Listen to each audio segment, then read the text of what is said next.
আল্লাহ বলেন ফাসবির সাবরান জামিলা ইন্নাহুম ইয়ারাউনাহু বাঈদা ওয়া নারাহু করিবা।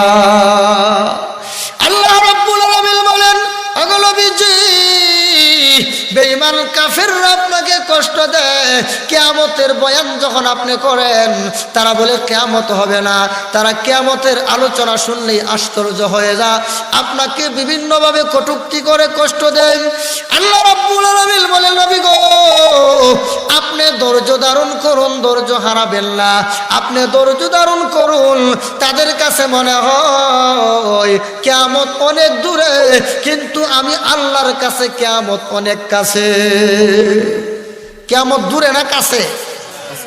আল্লাহর নবী বলেন, মাম্মাতা ফাকাদ কামাত কিয়ামাতুহু। রাসূল বলেন, যে মইরা গেল তার ওই